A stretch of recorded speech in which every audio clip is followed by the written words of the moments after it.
Because if something breaks in your home, you throw it away. But if something breaks in your business, you tend to keep it. And the reason for that is because we don't often have the incentives to make the change. But now AI is going to break something that is already broken. It's already broken. We have it, but it doesn't work and nobody likes it. And we just haven't had the push, the forcing function to make that change. But now we do. And somebody is going to step up and say, I'm going to build a solution for now. And that is a competitive advantage. Welcome to Thrive, a Paychex business podcast. Your blueprint for navigating everything from people to policies to profits. And now your host, Gene Marks. Hey everybody, it's Gene Marks and welcome back to another episode of the Paychex THRIVE podcast. I am really excited to have Jason Feifer with me. Jason is the Editor-in-Chief of Entrepreneur Magazine. He is obviously well-versed in all the things going on in the world of small business and entrepreneurism. And just as a reminder, I also write for Entrepreneur, but I write for entrepreneur.com 2-3 times a month. Jason, Entrepreneur Magazine is different than entrepreneur.com, or like, how do you guys connect to each other? No, well, so first of all, thanks for having me. I appreciate it. I am actually, I don't think that this was a qualification to be on the show, but I actually am a Paychex user. So that's exciting. And so no, it's funny. We go through all sorts of different, what do we call it? I always call the entire company Entrepreneur Magazine, even though that's not true. The company is called Entrepreneur Media, but I do that because Entrepreneur Magazine is the generally associated thing. Right. And so people call entrepreneur.com Entrepreneur Magazine. They call Entrepreneur Magazine entrepreneur.com. It's media. It's a whole big crazy mess. But I think of it as the same thing. They're different arms of the same publication and reaching the same audience. And so thank you for writing for us. You got it. Yeah, and I appreciate it. I've been doing it for years, probably 10 or 15 years now. And I'm a big fan of Entrepreneur, and you're involved with a great company. So thank you for doing what you're doing.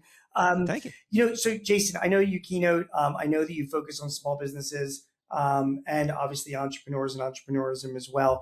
I cover small business for The Guardian and for The Hill and for a bunch of other places numerous times a month. And I am a CPA, so I have a lot of small and mid-sized business clients all around the country, and I do a lot of consulting and speaking like you. There was a time where, like, when we were talking about issues for small businesses, it was like, oh, economic policy and regulations from Washington and workplace things and taxes and all. Fair enough, and obviously all those issues are still issues. But I mean, come on, like AI and technology, AI in particular, it is just almost like jumped to the top of the list of this game-changing thing, this hugely disruptive thing that I think both you and I know is all ready to take impact small businesses, but it's going to have a massive impact in the years to come. So let me start with this first question. As somebody who is eyeball deep in the world of small and mid-sized businesses and entrepreneurism, when I read all of these studies that small businesses are adopting AI, I kind of raise an eyebrow because I don't see it as much yet. Starting to see a little bit more. I'm seeing them dabbling with ChatGPT or Claude, but not really. Anyway, you're out there. What are you seeing with right now, currently 2026? Where is AI when it comes to small businesses? Oh boy. Well, let me start by answering that by telling you a story about a much larger business. But we're actually running a essay in the next issue of the magazine by the founder of a company called Fetch. And Fetch, it's a great tool it's an e-commerce thing. And so the founder was trying to drive adoption of AI at the company and couldn't figure out why it was moving so slowly. And so to ask his employees, like, what's going on? What is the reason that you're not diving deeper into this technology, building it into your workflow, utilizing it and the answer was, Gene, you want to guess? What was the answer? Well, fear. No. Lack of training. No. It's so obvious. Not working. Rather, that they're too busy doing their jobs. That's the reason. They're just too busy doing their jobs. Okay. They get jobs. They don't have time for this. Right. And look, that's the same that's the same for any technology, Sure. right? Like it's always, it's impossible to implement any new By system. the way, I have to interrupt you. Like, like as an accountant, like, one of the technologies I know is really good is like accounts payable automation, like Bill.com and Ramp. Same thing. Whenever I ask, people in accounting staffs or controllers, like, this will really save you time. This is like a really good, you should be looking at it. It's like, we don't have the time to do it. We don't have the time to do it. Yeah. Right. Totally. Don't have the time. And the same is true for AI. I mean, look, my feeling on AI is that AI is normal technology. It is largely going to operate by the rules of normal technology. It is not like a weird alien force that's come down and is going to absolutely change everything about our lives. So, this is the same for any normal technology. Adoption is challenging because people are busy. I mean, it's just as simple as that. So that is, I think, especially true in small and medium-sized businesses where you have the person who's running it is doing 7 million different things. I mean, if you're talking about a small business, then your founder is still your head of sales. I mean, like, who's got time to try to rethink everything about the way they do stuff just because there's new technology available? So I think that is slowing adoption. I don't know the studies in particular that you're referencing, but I would guess that a lot of them, if we're counting utilizing AI, we're counting, I use ChatGPT to help write my emails, or I've started to use it to help with my social media. And look, I think that's great. I don't think that you need to be reinventing the way in which you do your business just because someone is out there telling you that there's a radical new way to do things. Instead, I think that the greatest thing that anybody can do is just figure out simple, valuable adoptions for this technology and build that into your workflow, and it can grow slowly. We don't have to have a crazy race to use it just because it's available. So the studies, by the way, U.S. Chamber, MetLife did a study, NFIB had another study. I mean, there's multiples. They're just saying, and it corroborates what you've just been saying. Deloitte at the end of last year, they did like their sort of state of AI, and their prediction was that AI is just gonna run in the background, Jason. It's almost like the example I can give is like your Rolls Royce is one of the biggest makers of engines in the world for airplanes, and they have sensors all over their engines, and they are using AI technology to like just monitor it and sense it, and that's right. Right? You know what I mean? The unusual vibrate, whatever. You and I don't know. We're just in the plane. It's just, yeah. Yeah, I think that's right. So a couple things. Number one, I just realized that I forgot to tell you what happened with Fetch. So what he ended up doing was that he gave everybody 4 days off. Like basically the companies shut down for 4 days, and everyone was I guess they weren't off, like they weren't at home, but they were off from their core jobs, and then challenged everybody kind of hackathon style to learn some AI tool and try to utilize it in the business and maybe even develop new products as a result. It was absolutely transformative. So much innovation took place in those 4 days because people were liberated from the day-to-day tasks and expectations. And so they were able to focus on this new technology. So it's like, if you want to solve for the problem of people being busy, well, then you need to just figure out a way for them to not be busy so they can put their energy elsewhere. But to what you're saying, so there are a couple concepts that I would like to introduce to everybody. And as we're talking about like what is AI going to be and how is it going to fit with us. So here's the first one. The first one is that I believe that AI is a microwave oven. And what I mean by that is that a microwave oven is incredible technology. I mean, Gene, try to explain a microwave oven to someone from 100 years ago. You couldn't begin. Jason, I can't even explain it to you right now. So that's, you're absolutely right. Right. Yeah, true. It's like, I mean, truly, I don't know what happens in a microwave oven except that I press the button and then the things get I just know not to put it's incredible. Yeah. Okay. It's mind blowing, right? Don't put a spoon in it. Or an egg. I learned that the hard way. Right? Don't put an egg. Can't put an egg in that I didn't know. I'm glad you see. I'm getting value from this conversation already. It will explode. It will explode. Yeah. So anyway, where was I? So AI is a microwave oven. It's incredible technology. It's in everybody's home. But here's the thing: you don't make every meal in the microwave. You don't make every meal in the microwave. Why do we not make every meal in the microwave? The reason is because we have had decades to experiment with what belongs in the microwave. We learned that it's great at reheating pizza. It's bad at making your steak dinner. And also don't make the hard-boiled egg in the microwave. And we don't know the answers to those things for AI. So right now we are experimenting with everything. We are functionally putting everything in the microwave. And what we're going to learn over time is that some things belong in the microwave and some things do not belong in the microwave, and we will adjust to those things. So just because thank you, just because somebody out there is doing something with AI doesn't mean you need to do it. Doesn't mean that it's even going to be useful. I mean, this happens all the time. Or I get hired by I was hired recently by it was a global financial services company, and they had me talk to their HR team. And so they asked me, somebody in the Q&A session asks me if AI is going to replace HR, and I said, I was like, look, I hope so. I am sure. You just lost every HR person. It's an HR company as well. So yeah. So I am sure that there is some startup out there that has built some kind of AI tool that is designed to quote unquote replace AI. But just because somebody built that doesn't mean it's going to happen. Doesn't mean that people are even going to want it. So we are in experimentation mode. And so I would encourage everybody to lean into, we're throwing things in the microwave. Just because you try something doesn't mean it's going to work. Just because someone else is doing something doesn't mean that you're going to have to do it. It's all just testing. And that's the moment we're in. It's a chaotic experimentation. I love that take. And, the analogy I can also draw to it is just social media in general. I mean, Twitter was founded in 2006. It's been 20 years, which sounds like a long time, but in the course of human existence, when you compare it to all other things that have been introduced in the world and the effect they've had on humans, it's massive. And our brains can't really get our arms around, get around even social media, how to use it the right way. And I think you're absolutely right when it comes to AI. I mean, really, ChatGPT just came out with their 3.5 version in 2022. It's been like 4 years. It's nothing when you look at the timetable of civilization. And you're right. It's going to take some time until we figure out how this technology can actually be used in a beneficial way, and and what makes sense for it. And I really like that. Yeah. Having said that, because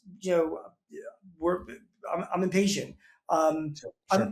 I am curious, like, are you seeing even, and I realize it's only been just a few years, okay, but out and about, are you seeing any use cases of AI that are actually starting to make sense when any of the people that you visit, interview, talk about, they're like, I need to use AI. Where do I even get started using AI? Are you seeing anything out in the world that's like, okay, this is like, they're using AI. This seems to work.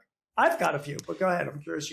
Yeah, and I've got a few too. Look, I think that in a way it depends upon your needs. It depends upon where you feel least efficient. It depends upon where your greatest pain points are. And it's everything from, I was sitting next to a woman on a plane yesterday who was telling me that she just got rid of her social media manager and replaced the person with AI. I got to stop you. So you talk to the people you sit next to on the plane? You're that guy? No, I'm not actually that guy. She was talking to me. And the only reason why I think this was acceptable was because I was working, but I had the World Cup on the screen in front of me. And so that was a conversation starter. And she, and so anyway, we talked for like a few minutes. It was not long. Don't worry. I'm locked in. I'm not, if you sit next to me on a plane, I am not going to talk earbuds to you. In, right? Visor on. The whole time. Yeah. So, but she said she got rid of her social media manager. Then she also explained that the social media manager was pretty bad to begin with. And so, did she get rid of a role, or did she just get rid of a underperforming employee is, I think worth considering. But she said that this stuff has become really efficient and helpful. And I think that's great. I don't worry about the loss of jobs. And first of all, the social media manager was a job that didn't exist 15 years ago anyway. But also, look, the lump of labor fallacy says that the belief that there's a fixed amount of jobs to be done and a fixed amount of people to do them is incorrect, and that everything is really flexible. So if you create if you create more labor, you create more jobs. If you create more efficiency, the work and the value shifts elsewhere. So I'm not worried about it. Anyway, okay. So back to that. So I find it really useful for writing. Actually, I don't write my main things with it, but I will. I got to write a quote for a press release. I'll have AI do that. So on a headline for a story. Give me 20 options. That's really helpful. But look, let's step back from those kind of specific applications. So I think everyone's probably heard, and let me tell you about where I think we could start to look for the right applications for your business. So the very beginning of ChatGPT being out in market, I was out in San Francisco speaking to a law firm's attorney retreat. And so I had like hundreds of lawyers in front of me. And I gave this talk about how to adapt to change, how to thrive in times of change. That's my usual keynote. And then there was a Q&A session. All these lawyers raised their hands. And they all asked me about ChatGPT. I thought that was interesting. And I answered their questions. And then I got off stage and I went to the CEO of the law firm. And I said, it is so interesting that all of your lawyers are focused on ChatGPT. Why is that? And he said, let me tell you what they were all thinking, but they didn't want to say out loud. What they were all thinking is that AI is one day going to be able to either write legal motions or make it much faster to write legal motions. And lawyers work on billable hours. So if their jobs become more efficient, they're not able to bill as many hours. That's the problem. That's what they're worried about. And I said, fantastic. And I don't mean fantastic in an anti-lawyer kind of way, but rather like who likes billable hours, right? Like who likes billable hours? I mean, Gene, you've surely had to hire lawyers. Did you like paying them by the 15 minutes? Of course not. Of course not. You want a deliverable. You want to pay a fee for a product, basically. That's right. That's being delivered. That's exactly right. And it is like insulting to get that bill and realize like, oh my God, the amount of money I paid for that person to respond to my email. It is infuriating. So why do we have it? Why do we have it? Why do we have this thing that nobody likes? And here's the answer. Because if something breaks in your home, you throw it away. But if something breaks in your business, you tend to keep it. And the reason for that is because we don't often have the incentives to make the change. But now AI, in the case of, I think, billable hours, AI is going to break something that is already broken. It's already broken. We have it, but it doesn't work and nobody likes it. And we just haven't had the push, the forcing function to make that change. But now we do. And somebody is going to step up and say, I'm going to build a solution for now. And that is a competitive advantage. And the reason I tell you that story is that it is worth stepping back in your own business and asking, what is already broken? Like what literally doesn't work? What don't I like? What don't my customers like? What don't my employees like? Because that is something that I've been protecting, maybe because it's familiar, maybe because I haven't been forced to really engage with whether or not it's the thing that I need to be thinking about right now. But if AI can just be viewed as a forcing function to reconsider all the parts of our business and our processes, and then we can review whether or not there are better ways to do it, that I think is where we should really start. Don't start with the technology. Start with the things in your business that are broken that you have not gotten rid of yet. So I'll give you my example because it speaks exactly to the example you gave. And by the way, I've got like a bunch because we're my firm, we do, financial technology consultants. We're actually developing applications for people. This was a client we didn't develop an application for, but I learned from them was that the guy sells windows and doors. Okay, Jason. So he has a windows and doors company. All right. I think he's in Indianapolis.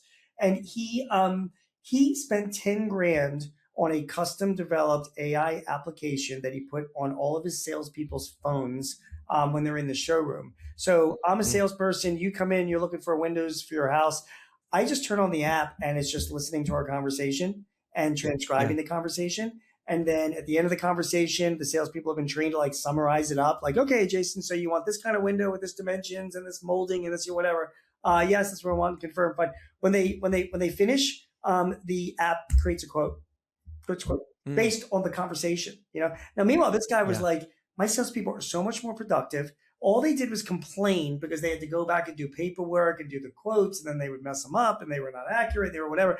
And like this application is doing it for them. Of course, they have to approve it before it goes out to a customer. You know what I mean? Right. But it was just one specific example for like 10 grand.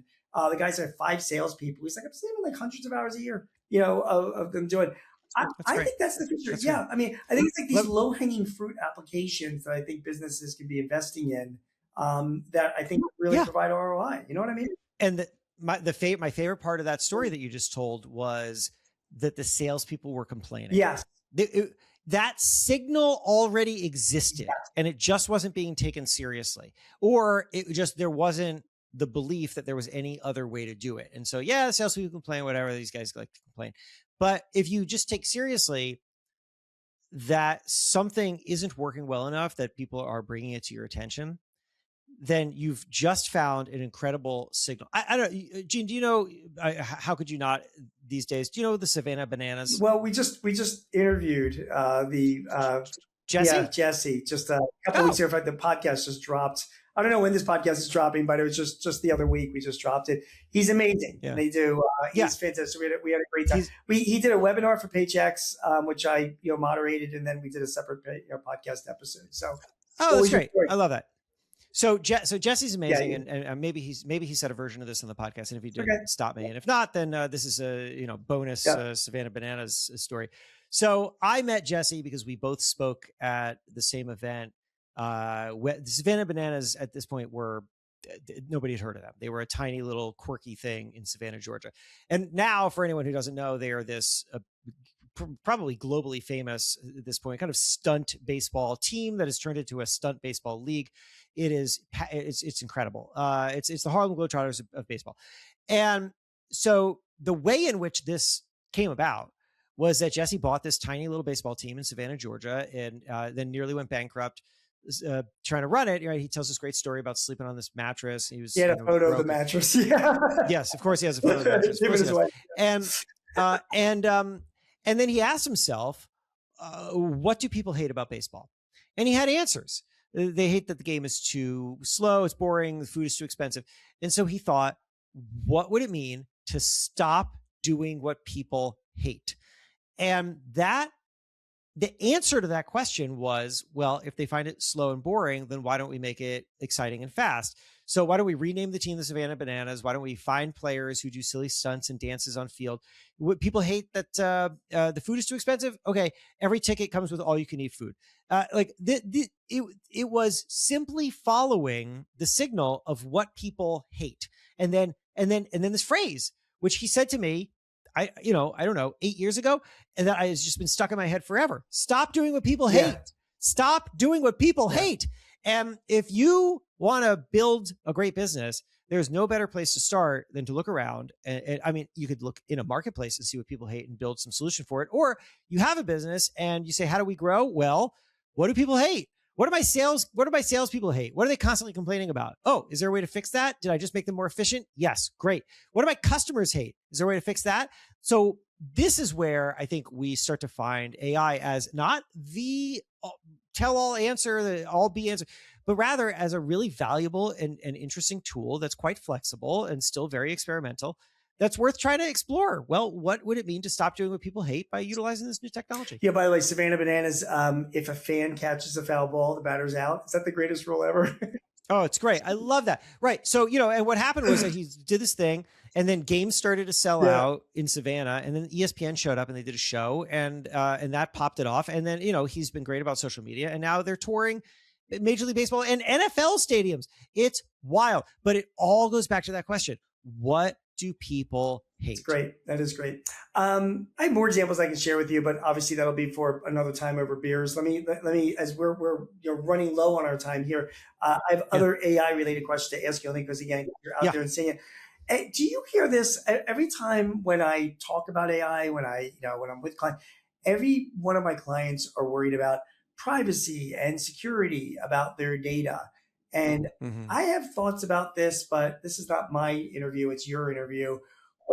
What do you say, when like a small business owner, remember, we're all cynical, distrusting people by our nature, like, I don't know, I'm going to upload all my data to Claude or ChatGPT, and it's going to be, my competitor is going to see my quotes, that kind of thing.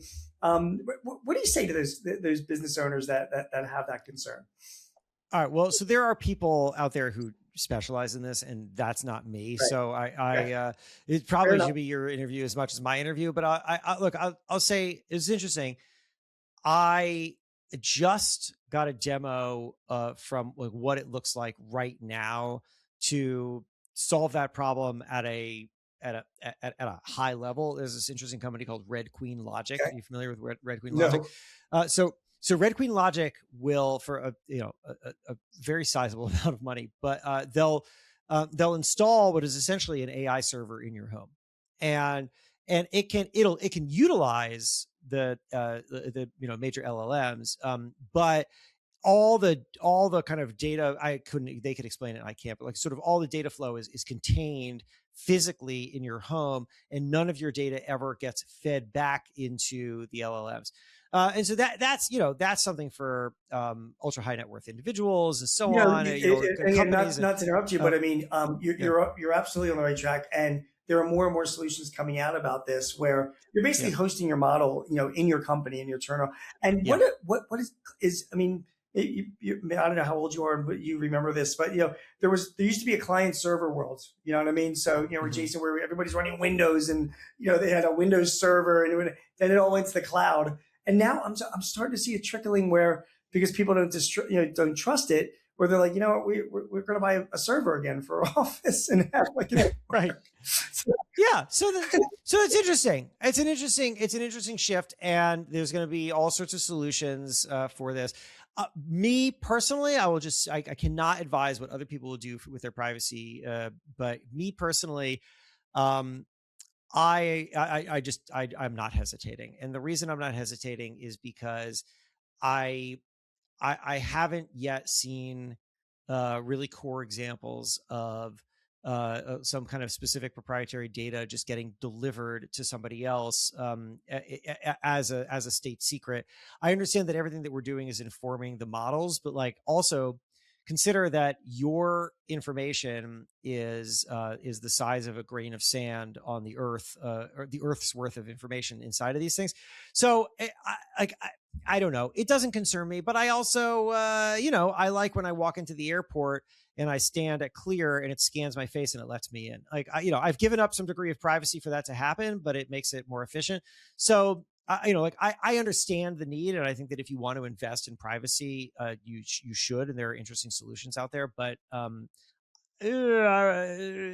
don't want to give nobody sue me. This isn't legal advice, but it's just well, you kind of hit on the head your clear example, and obviously the security. TSA is the same thing. They snap a picture and you go through, and everything in life is risk reward, right? I mean, you can get hit by a bus while you're crossing the street. AI comes with a risk, but I know a lot of business people are willing to assume that risk because the rewards, the return on investment, far exceeds the risk, and I think that's good. Okay.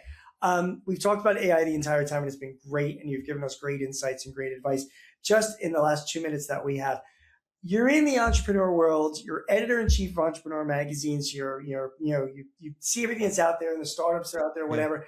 So Jason, here's a curveball for you. Sure. I gave you $10 million. You can start up your own business. Knowing what you know in 2026, what would be that business?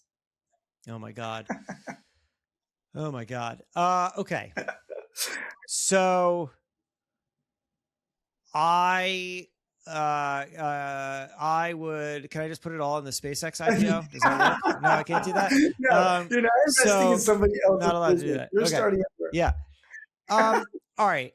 Look, what I'm obsessed with in business is cycles. So what I love watching for patterns of bundling and unbundling and rebundling. I think that everything in business is basically constantly rebundling or unbundling itself. And so I'm really intrigued by thought patterns that are about, because this new technology exists, this completely different other thing is going to be happening. I find that to be fascinating. Just earlier today, for example, I was on a different podcast, and we were talking about the media, and the host made this really interesting point to me, which was, he said, AI has made me incredibly distrustful of what I see on social media, and social media had been drawing so much business and authority away from traditional media because, for all sorts of obvious reasons. So people have sort of shifted from traditional media to following social media. But if social media becomes distrustful because of AI, do people actually shift back towards the trust? They will. I think all the deepfakes are a really good thing for traditional media like Entrepreneur magazine. Yeah. I mean, you see something crazy on TikTok. What are you going to do? How are you going to verify that? You're going to go to the New York Times, the Wall Street Journal, or the AP News, did this actually happen? Right? Yeah, it's really interesting. Yeah. So I also start to think, I start to think about how in an increasingly digitized world, we are going to start to prioritize more in-person experiences and more things that actually do involve a trusted human in the beginning. I'm obsessed with this conversation I had a million years ago with the founder of Redfin. Redfin is this, basically it's a website that was originally designed to remove the realtor from the home buying and selling transaction. His philosophy was, we have the technology, you don't need the realtor. Everyone says that the realtor is a waste of money. So why don't we just get rid of them? People buy and sell houses directly on. Turns out you need the realtor. Turns out it's not, you know what? You don't actually need the realtor. They want the realtor. They want the realtor because, as it turns out, people want a trusted human being in the middle of the largest transaction of their life. And so the way in which Redfin grew was that they hired a ton of realtors, even though that was originally the plan, was to get rid of them. So I think that there's going to be a lot of that happening in this AI shift right now. And so while everyone is throwing their money, and boy, is ever, I mean, just go check out what Andreessen Horowitz or whatever is investing in. It's like, it's just throwing their money at AI. If I had $10 million, I would not do that. I would instead start to think, what is the great opportunity in reaction to AI, and let me invest in there. It's a great answer. Yeah, I'd be buying up a lot of plumbing firms, electricians, people in the construction industry. You know what I mean? Like, you work with it. Mm-hmm. There was a great graphic that Anthropic put out that showed, the occupations that will be impacted by AI and all the occupations that wouldn't be impacted by it, or not as much. And it is, it's basically anybody that's doing work with their hands is where it's at. So. Yeah. Jason, this is a great conversation. I really appreciate you spending the time. Thank you. I want to wish you the best of success at Entrepreneur Magazine with your speaking as well, with your other businesses. You're a super interesting guy, and you're doing a great job at Entrepreneur as a contributor. I really appreciate you. So thank you. Oh, hey, thanks a lot. I appreciate it. Everyone, please get in touch with me however you can. I'm on Instagram. I'm on LinkedIn. I love to hear from people. And, I've got a newsletter, which is called One Thing Better. I'll give you the link. You can include it in show notes or whatever it is. And each week I send out I call it One Thing Better, which is one way to be more successful and satisfied and build a career company you love. So it's a lot of the kind of stuff that we're talking about today, and it's super helpful. And so Gene and Paychex, thanks for having me. Yeah, thank you so much. Everybody, I've been talking with Jason Feifer, is the editor-in-chief of Entrepreneur Magazine. Thank you so much for watching or listening. You have been watching or listening to the Paychex Thrive podcast. Please subscribe to our podcast on your favorite podcast platform or on YouTube as well. If you need any advice or tips or help in running your business, sign up for our Paychex Thrive newsletter. Just go to paychex.com/thrive. Again, my name is G Marks. Thanks for joining us. We'll see you again soon with another episode. Take care. Do you have a topic or a guest that you would like to hear on Thrive? Please let us know. Visit payx.me/Thrive topics and send us your ideas or matters of interest. Also, if your business is looking to simplify your HR, payroll, benefits, or insurance services, see how Paychex can help. Visit the resource hub at paychex.com/works. That's WORX.